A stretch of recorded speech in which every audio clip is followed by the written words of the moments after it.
এমন একটা দিন যেই দিনে আল্লাহ রাব্বুল আলামিন বান্দার সমস্ত গুনাহকে ক্ষমা করে দেন। এমন একটা দিন যেই দিনে ঢাকার ঐতিহ্যবাহী সুরিটোলা আহলে হাদিস মসজিদে উপস্থিত সম্মানিত মুসল্লিবৃন্দ, সমস্ত প্রশংসা মহান রব্বুল আলামিনের জন্য, যার অশেষ রহমতে দীর্ঘ এক সপ্তাহ পর আমরা পুনরায় সুস্থ হালাতে নিরাপত্তার সাথে সপ্তাহের এই সর্বশ্রেষ্ঠ দিন পবিত্র জুমার দিনে আল্লাহ রাব্বুল আলামিনের সর্বশ্রেষ্ঠ স্থান, পৃথিবীতে আল্লাহ রাব্বুল আলামিনের সর্বশ্রেষ্ঠ স্থান মসজিদে এসে উপস্থিত হতে পেরেছি। যে আল্লাহ রাব্বুল আলামিন আমাদেরকে এই সুযোগ দানে ধন্য করেছেন, তার উদ্দেশ্যে আমরা অন্তঃস্থল থেকে শুকরিয়া আদায় করছি, আলহামদুলিল্লাহ। দরুদ ও সালাম বর্ষিত হোক শ্রেষ্ঠ নবী আহমদ মুস্তফা মুহাম্মদ মুস্তফা সাল্লাল্লাহু আলাইহি ওয়াসাল্লামের প্রতি, যিনি আমাদের একমাত্র আদর্শ, যার আদর্শের অনুসরণের মাধ্যম দিয়ে কেবলমাত্র দুনিয়া এবং আখিরাতে সার্বিক কল্যাণ পাওয়া সম্ভব। সে রাসূলের উদ্দেশ্যে আমরা অন্তর থেকে দরুদ পাঠ করছি, আল্লাহুম্মা সাল্লি আলাইহি আল্লাহুম্মা বারিক আলাইহি। সম্মানিত উপস্থিতি, আমরা জানি ইসলামের দিবস পালন বলে আলাদা কোনো বিষয় নেই, কিন্তু তারপরেও আল্লাহ রাব্বুল আলামিন তার দিনগুলোর মধ্যে বিভিন্ন দিনগুলোকে বিভিন্ন বৈশিষ্ট্য মণ্ডিত করেছেন, বিভিন্ন ফজিলত দ্বারা দিনগুলোকে মর্যাদাবান করেছেন। তার মধ্যে একটি উপলক্ষ আমাদের সামনে অতি শীঘ্রই আসছে। আজকে 16 তারিখ, আগামী 2 দিন পরে 18 তারিখে অথবা 19 তারিখে জিলহজ মাস শুরু হচ্ছে ইনশাআল্লাহ। এখন জিলকদ মাসের 27 তারিখ চলছে আজকে। আগামী 2 দিন পরে অথবা 3 দিন পরে জিলহজ মাস উপস্থিত হবে। এই জিলহজ মাসের প্রথম যে 10 দিন, এই 10 দিন সম্পর্কে আল্লাহ রাসূল সাল্লাল্লাহু আলাইহি ওয়াসাল্লাম বেশ কিছু হাদিস বর্ণনা করেছেন এবং এর ফজিলত বর্ণনা করেছেন। আজকে আমাদের খুতবার বিষয়বস্তু এটাই। সম্মানিত উপস্থিতি, যেটা শুরুতেই বলছিলাম যে ইসলামের দিবস পালন যে বিষয়টা, সেটা কিন্তু আমরা কখনোই উৎসাহিত করি না, বরং নিরুৎসাহিত করি। বর্তমান যুগ হচ্ছে দিবস পালনের যুগ। প্রত্যেকটা জিনিসের জন্য এক একটা দিবস পালন করা হয়, এমনকি ডিম দিবস পর্যন্ত আছে। কত দিবস আছে তার কোনো ইয়ত্তা নেই। এগুলোকে আমরা সবসময় নিরুৎসাহিত করি এবং ইসলামিক সংস্কৃতির বহির্ভূত মনে করি। তবে আল্লাহ রাব্বুল আলামিন তার দিনগুলোকে বিশেষ বৈশিষ্ট্যমণ্ডিত করেছেন। যেমন আজকের এই শুক্রবারের দিনটা, এটা হচ্ছে সপ্তাহের সর্বশ্রেষ্ঠ দিন। শুধু তাই না, অন্য হাদিসের যেটা বার্তা তাতে বোঝা যায় যে পুরো বছরের সর্বশ্রেষ্ঠ দিন হচ্ছে এই জুমার দিনগুলো। তারপরে আল্লাহ রাসূল সাল্লাল্লাহু আলাইহি ওয়াসাল্লাম আরও কিছু দিনকে বৈশিষ্ট্যমণ্ডিত করেছেন। যেমন সপ্তাহের সর্বশ্রেষ্ঠ রাত বলা হয় লাইলাতুল কদরকে, সর্বশ্রেষ্ঠ শেষ দশক বলা হয়, বা সর্বশ্রেষ্ঠ 10টি রাত বলা হয় রমজানের শেষ দশককে। অনুরূপভাবে সর্বশ্রেষ্ঠ মাস বলা হয় রমজান মাসকে। আবার আল আশহুরুল হরুম, 4টা হারাম মাস, এই 4টা হারাম মাসকে আল্লাহ রাব্বুল আলামিন আলাদাভাবে বৈশিষ্ট্যমণ্ডিত করেছেন এবং এই সময় কোনো মারামারি, যুদ্ধ, ফ্যাসাদ এগুলো সব নিষিদ্ধ করা হয়েছে। সেই মাসগুলো কি কি? জিলকদ, জিলহজ, তারপরে রজব, তারপরে কি মুহররম, সম্ভবত আরেকটা মাস একটু পরে। এই 4টি মাসকে আল্লাহ রাব্বুল আলামিন আলাদাভাবে আবার বৈশিষ্ট্যমণ্ডিত করেছেন। ঠিক তেমনইভাবে সামনে যে জিলকদ মাস আসছে, জিলকদ মাসের প্রথম 10টা দিন আল্লাহ রাব্বুল আলামিন বিশেষ বৈশিষ্ট্যমণ্ডিত করেছেন। এবং এর মধ্যে এমন একটা দিন আবার আছে, ইয়ৌমে আরাফা।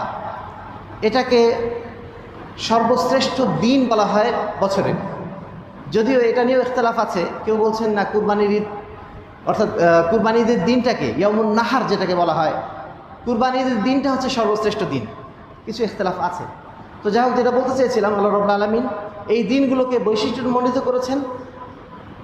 এর সপক্ষে সূরা কাসাসের 68 নম্বর আয়াতে আল্লাহ বলছেন, ওয়ারাব্বুকা ইয়াখলুকু মা ইয়াশা, তোমার প্রভু যা খুশি তিনি সৃষ্টি করেন, ওয়ায়াখতার, এবং যে সৃষ্টিগুলো তিনি করেছেন তার মধ্যে তিনি কিছু জিনিসকে বৈশিষ্ট্যমণ্ডিত করেন, কিছু জিনিসকে আলাদা মর্যাদায় অভিষিক্ত করেন।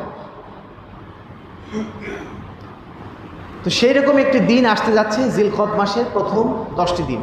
এই 10টি দিনের ফজিলত সম্পর্কে আল্লাহ রাসূল বলছেন, ইবনে আব্বাস রাদিয়াল্লাহু তাআলা আনহু বলেন, মা মিন আইয়ামিন আল আমালুস সালিহ ফিহা আহাব্বু ইলাল্লাহি মিন হাদিল আইয়াম, অর্থাৎ অন্য সমস্ত দিনের তুলনায় আল্লাহ রাব্বুল আলামিনের কাছে এই দিনগুলোতে ভালো আমল করার মতো প্রিয় কাজ আল্লাহ রাব্বুল আলামিনের কাছে আর কিছু নেই। ক্বালু ইয়া রাসূলুল্লাহ, সাহাবায়ে কেরাম তারা প্রত্যেক সময় আল্লাহ রসুলকে জিজ্ঞাসাবাদের উপর রাখতেন। তারা আল্লাহ রসুলকে বললেন, হে আল্লাহ রসুল, জিহাদ করলেও কি সেটা উত্তম হবে না এই দিনগুলোর চেয়ে? আল্লাহ রসুল সাল্লাল্লাহু আলাইহি ওয়াসাল্লাম বলছেন, ওয়ালাল জিহাদ ফি সাবিলিল্লাহ, এমনকি জিহাদের চেয়েও এই দিনগুলোতে সৎ আমল করাটা আল্লাহর কাছে বেশি প্রিয়। তবে ওই ব্যক্তি ব্যতীত যে ব্যক্তি খারাজা বিনাফসি ওয়া মালিহি, যে তার নাফস নিয়ে, তার জান নিয়ে এবং মাল নিয়ে আল্লাহর রাস্তায় নেমে গেছে, ওয়ালাম ইয়ারজিউ মিন যালিকা বিশাইইন, অতঃপর সে আর বাড়িতে ফিরে আসেনি, অর্থাৎ সে শহীদ হয়ে গেছে। কেবলমাত্র শাহাদাতের মর্যাদাটাই এই দিনে সৎ আমল করার চেয়ে বেশি গুরুত্বপূর্ণ, বেশি আল্লাহর কাছে ফজিলতপূর্ণ। জাবের রাদিয়াল্লাহু আনহু থেকে বর্ণিত, তিনি বলছেন, আফজালুল আইয়ামিদ দুনিয়া আইয়ামুল আশর, আল্লাহ রাব্বুল আলামিনের দিনগুলোর মধ্যে সর্বশ্রেষ্ঠ 10টি দিন হলো এই জিলকদ মাসের 10টি দিন। এবার আমরা আসি, এই 10টি দিনকে আল্লাহ রাব্বুল আলামিন কেন এত বৈশিষ্ট্যমণ্ডিত করলেন, কেন এটা এত ফজিলতপূর্ণ? প্রথম কথা হচ্ছে এই 10টা দিনে এমন একটা দিন আছে যে দিনটাকে বলা হয় আরাফাত দিন। এই আরাফাত দিনটা হচ্ছে এমন একটা দিন যেই দিনে আল্লাহ রাব্বুল আলামিন বান্দার সমস্ত গুনাহকে ক্ষমা করে দেন। এমন একটা দিন যেই দিনে হজ অনুষ্ঠিত হয়।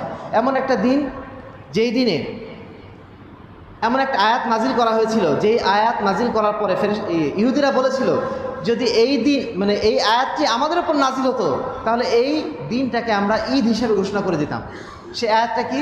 আলিয়াউমা আকমালতু লাকুম দীনাকুম ওয়া আতমামতু আলাইকুম নিয়ামাতি ওয়া রাদিতু লাকুমুল ইসলাম দীনা।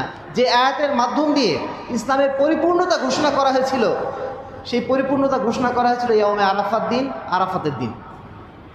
আর এই কারণেই এই দিনটা বিশেষ বৈশিষ্ট্যমণ্ডিত। আল্লাহ রাসূল বলছেন, এই দিনে যে রোজা রাখবে, সিয়াম রাখবে, অর্থাৎ যারা হজের অবস্থায় থাকবে না, হজের বাইরে যারা থাকবে, তারা যদি এই দিনটাতে সিয়াম রাখে তাহলে আল্লাহ রাসূল বলছেন ইউকাফিরুস সানা আল মাদিয়া ওয়াল কাদিমা, তাহলে আল্লাহ রাব্বুল আলামিন তার অতীতের 1 বছরের গুনাহ এবং ভবিষ্যতের আরেক বছরের গুনাহ মাফ করে দেবে।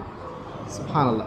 সম্মানিত উপস্থিতি, প্রথম কারণ তাহলে এটাই যে এই 10টা দিনের মধ্যে এমন একটা দিন রয়েছে যে এই দিনটা হচ্ছে ইয়াউমে আরাফা বা আরাফাত দিন। দ্বিতীয়ত, এই 10টা দিন প্রসঙ্গে আল্লাহ রাব্বুল আলামিন সূরা ফজরে কিছু আয়াত নাজিল করেছেন এবং কসম করেছেন। আল্লাহ বলছেন ওয়াল ফাজর ওয়া লায়ালিন আশর, ফজরের কসম, উষার কসম এবং 10টি দিনের কসম। ওয়া লায়ালিন আশর, 10টি রাতের কসম। এই 10টি রাত বলতে কোন 10টি রাত? মুফাসসিরিনে কেরাম অধিকাংশ এই বিষয়ে একমত, এটা হচ্ছে যুলহিজ্জা মাসের প্রথম 10টা দিন। এবং ইবনে কাসির রাহিমাহুল্লাহ তিনি বলছেন এটাই সর্বাধিক বিশুদ্ধ এবং সহিহ মত। এই দিনগুলোকে যেহেতু আল্লাহ রাব্বুল আলামিন কসম করেছেন, আল্লাহ রাব্বুল আলামিন যখন কোনো বিষয়ে কসম করেন তখন ধরে নিতে হবে সেটা অত্যন্ত গুরুত্বপূর্ণ বিষয়।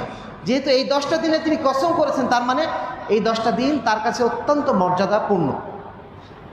3 নম্বর যে বিষয় সেটি হচ্ছে আল্লাহ রাব্বুল আলামিন এই দিনগুলোতে তার স্মরণ করার জন্য বিশেষভাবে নির্দেশ দিয়েছেন। আল্লাহ বলছেন ওয়ায়াযকুরু ইসমাল্লাহি ফি আইয়ামি মালুমাতিন আলা মা রাযাকাহুম মিন বাহিমাতিল আনআম। আল্লাহ রাব্বুল আলামিন তাদেরকে পশু প্রাণী থেকে যে জীবিকা নির্বাহের সুযোগ করে দিয়েছেন, এজন্য এই দিনগুলোতে, কিছু নির্দিষ্ট দিনগুলোতে তারা যেন আল্লাহকে স্মরণ করে।